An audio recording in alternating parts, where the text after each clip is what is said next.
మిమ్మల్ని చూస్తుంటే ఆ పాటే గుర్తొస్తుంది ఇప్పుడు కూడా. ఏ పాట? పులకించని మది పులకించు.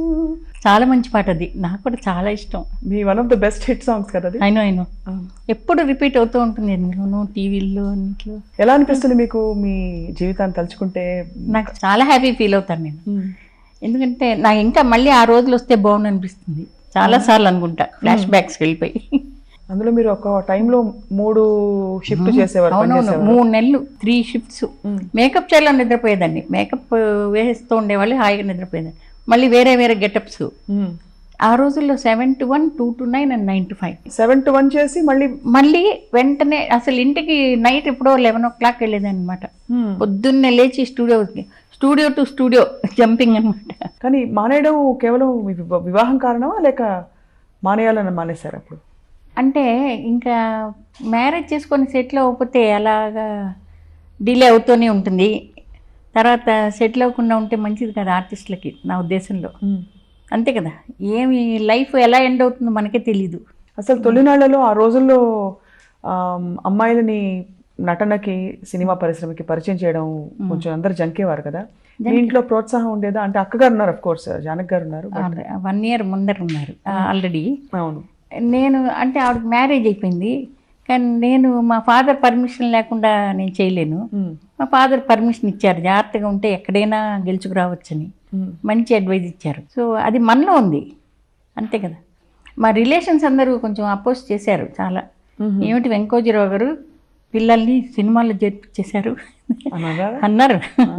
కానీ ఆంధ్రాలో సినిమాలు అవి చూశాక మా పిల్లల్ని కూడా చేర్చుకుంటారా అని అడిగేవాళ్ళు. తొలి అవకాశం ఎలా వచ్చిందమ్మా మీకు?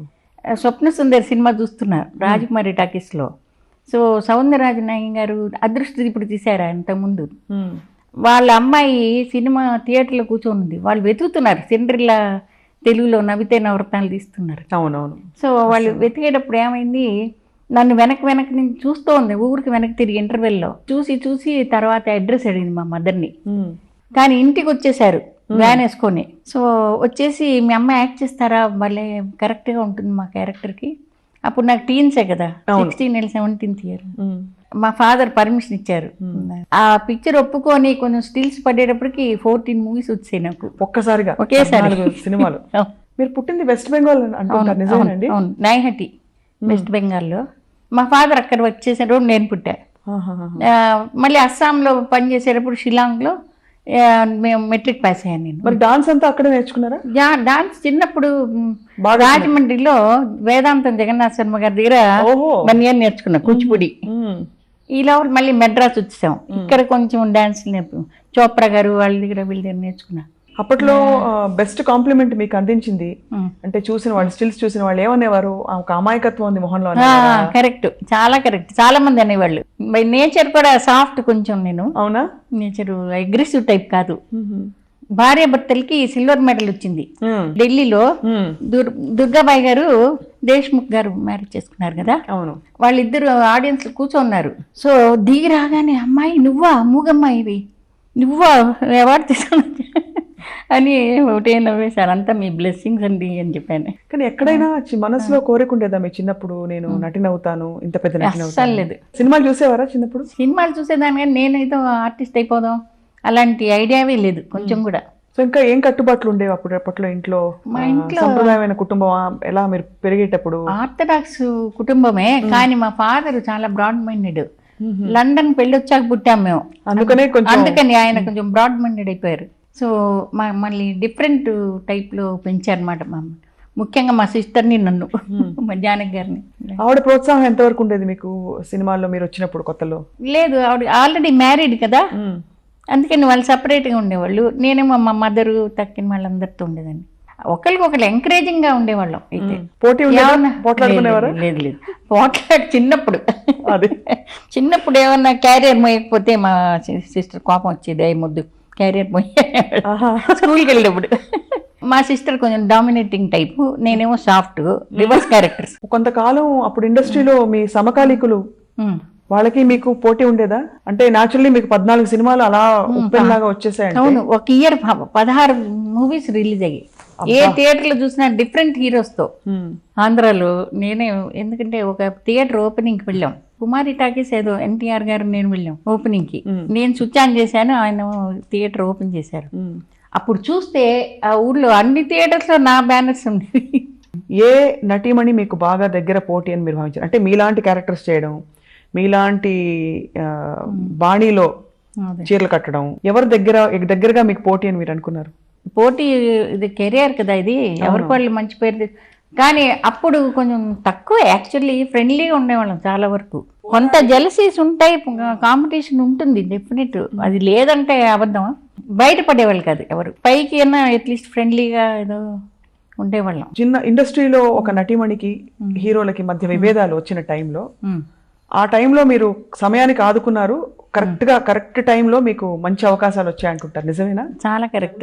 అంటే మీ దృష్టిలో మీరు అనుకున్నది కూడా అదేనా? అంటే అంత ముందే నేను ఇండస్ట్రీలో ఉన్నాను కదా, చాలా పిక్చర్లు యాక్ట్ చేసి ఉన్నాను. అవునవును.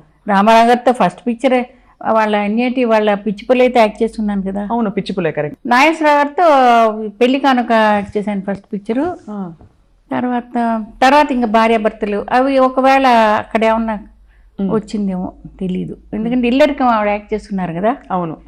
నెక్స్ట్ భార్యాభర్తలు నేను యాక్ట్ చేశాను. సో అక్కడి నుంచి కంటిన్యూ అయింది పిఏపి వాళ్ళ పిక్చర్స్, పునర్జన్మ, కులగోత్రాలు అవి. అది వాళ్ళ కారణంతోనో నాకు తెలీదు మరి.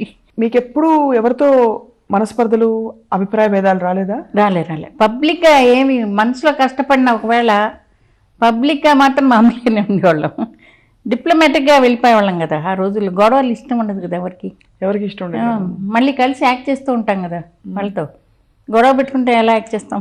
మీరు మీ కోస్టార్స్ తో లేకపోతే మీ హీరోతో ముందు ప్రాక్టీస్ చేసేవాళ్ళ? ఎలా ఉండేది అప్పుడు? మీరుగా రిహార్సల్స్ చేయాలి కదా సెట్స్ లో. ఇప్పుడు హీరోస్ ఉన్నారనుకోండి, అండర్స్టాండింగ్ లేకపోతే మ్యాచ్ అవ్వదు. సో వాళ్ళు ఏమమ్మా ఇలా చేయి అని చెప్తారు, వాళ్ళు సీనియర్ హీరోస్ కదా, మేము యాక్ట్ చేస్తున్నారు చెప్తారు, కరెక్ట్ చేసేవాళ్ళు. ఇప్పుడు నాగేశ్వరరావు గారు కానీ రామారావు గారు కానీ కరెక్ట్ చేసేవాళ్ళు కొంచెం బిగినింగ్ స్టేజ్లో. తర్వాత మాకు బాగా ఎక్స్పీరియన్స్ అయిపోయి అండర్స్టాండింగ్ వచ్చేసింది. అంత బిజీగా కష్టపడుతూ మీ చీర కట్టుకో ప్రత్యేకమైన అందం. చీర ముందర రాదు నాకు. రాదా? నాగేశ్వరరావు గారు ఏం చేస్తారు, అన్నపూర్ణమ్మ గారు అన్నమాట నాగేశ్వరరావు గారితో, ఏమిటి మీరు నేర్పకూడదా, ఆడవేషాలన్నీ వేస్తున్నారు కదా, కృష్ణమారి సరిగా చీర కట్టుకుని రాదు అని అనేవారా? అంటే చూడు అన్నపూర్ణమ్మ ఇలా అంది ఏంటండి, నాగేశ్వరరావు గారు కొంచెం నేర్పారు. యాక్చువల్లీ నేర్పండి సెట్ లో కొంచెం సరి ఇలా కట్టుకోవాలని చెప్పేవాళ్ళు. తర్వాత బాగా కట్టుకున్నాను. మీరు 2 జళ్ళు బాగా వేసేవారు కదా? నాకు చాలా ఇష్టం 2 జళ్ళు అంటే. చిన్నప్పటి నుంచి పావడ దవణ వేసుకొని 2 జళ్ళు వేసుకొని ఉండేవాళ్ళం. ఏ హీరోతో మీకు బాగా పేరు బాగా సెట్ అయింది అనిపించింది? నేను ఇప్పుడు రామారావు గారితోనూ నాగేశ్వరరావు గారితోనూ సెట్ అయింది బాగా. వాళ్ళిద్దరితోనూ మంచి పేరు వచ్చింది. వాళ్ళతో యాక్ట్ చేయండి అని రాసేవాళ్ళు నాకు లెటర్స్. అయ్యో టెరిబుల్, ఇంకెవరితో యాక్ట్ చేయకండి, వాళ్ళతో యాక్ట్ చేయండి.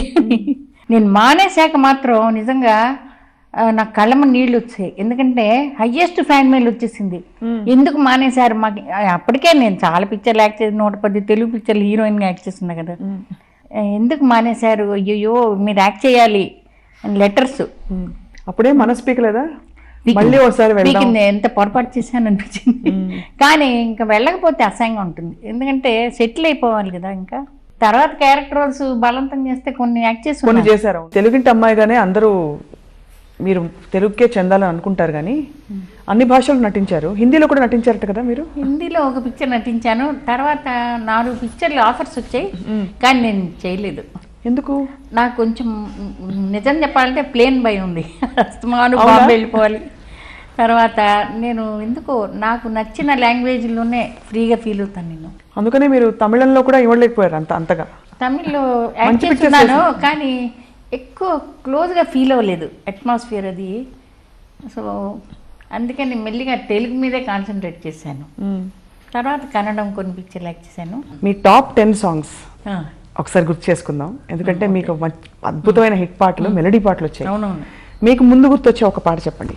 ఊహలు గుసూసలాడే చాలా ఫస్ట్. వాగ్దానంలో నా కంటి పాపలో నిలిచిపోరా, చాలా ఇష్టం.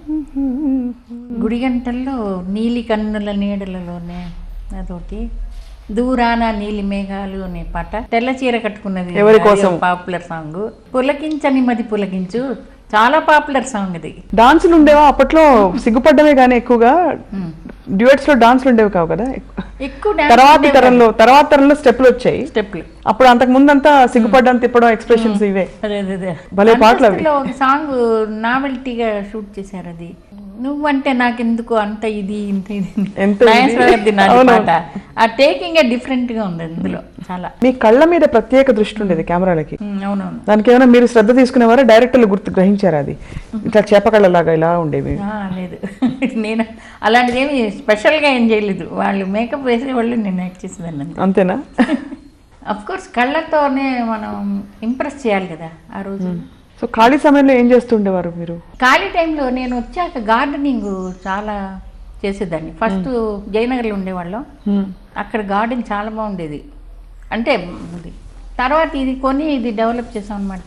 ముగించేలోపు మా తెలుగు ప్రేక్షకులకు ఒక సీక్రెట్ చెప్పాలి మీరు. చెప్పండి. ఈ వయసులో మీకు ఎన్నేళ్ళని అడగడం భావ్యం కాదు, అయినా అడిగేస్తున్నాను. 75 దాటింది. మరి అన్ని సంవత్సరాలు మీరు పరిశ్రమలో ఉంటూ సహజంగా హీరోలతో యాక్ట్ చేస్తున్నప్పుడు ఎప్పుడు ఎవరి పట్ల మీకు ఆకర్షితులు కాలేదా? హీరోస్నా అంటే అందగాళ్ళు అందరూ, మీరు అందగతే, వయస్సు అందులో చిన్న వయస్సు, మీరు అమాయకులు అందులో, మనసు సహజమైనది. అది ఆల్రెడీ మ్యారీడ్ హీరోస్ ఎలాగ వస్తుంది మరి? ఉన్నా కూడా లాభం లేదు అలాగా. సో అలాగా అంటే ఆశలు పెట్టుకోకూడదు కదా. అయినా నా షై నేచర్కి ఎవరు వెనకాల పడే నేచర్ కాదు నాది అసలు. మీ వెనకాల వాళ్ళు పడచ్చు కదా. మనం ఏం చేస్తాం, అందంగా ఉంటారు, అమాయకంగా ఉంటారు, పడతారు. అప్పట్లో మీ గురించి కొన్ని పత్రికల్లో పుకార్లు వచ్చాయి. మీరు ఒక అగ్ర హీరో, వివాహం కూడా చేసుకోవచ్చు అన్న పుకార్ల దాకా వెళ్ళింది. అవును, అలాంటివన్నీ వచ్చాయి. ఎప్పుడు మీరు ఎలా డీల్ చేశారు దాన్ని? ఎలా ఎలా అంటే మనసు బాధపడిందా, లేకపోతే ఫేస్ చేద్దాం ఐ డోంట్ కేర్ అనుకున్నారా?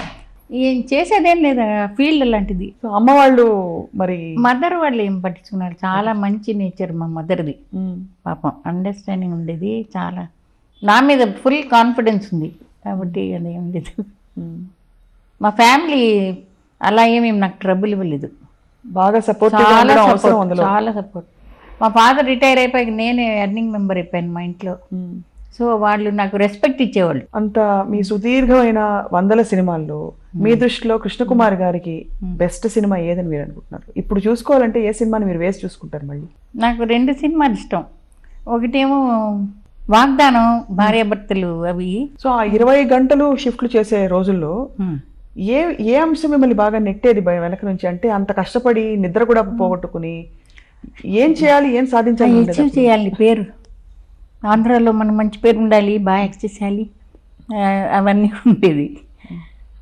హ్యాపీనెస్ అదేదో అచీవ్ చేసేసాం. అసలు మాకు ఫైనాన్షియల్గా ఎంత ఇస్తున్నారు, ఏం ఇస్తారు అలాంటి దృష్టే ఉండేది కాదు అసలు ఆ రోజుల్లో. అవునా? కమర్షియల్ మైండెడ్ కానే కాదు. ఎవరు మాట్లాడేవారు ఆ విషయాలన్నీ? మా బ్రదర్ ఎవరో మాట్లాడేవాళ్ళు, అసలు నేను పట్టించుకునేదాన్ని కాదు అసలు.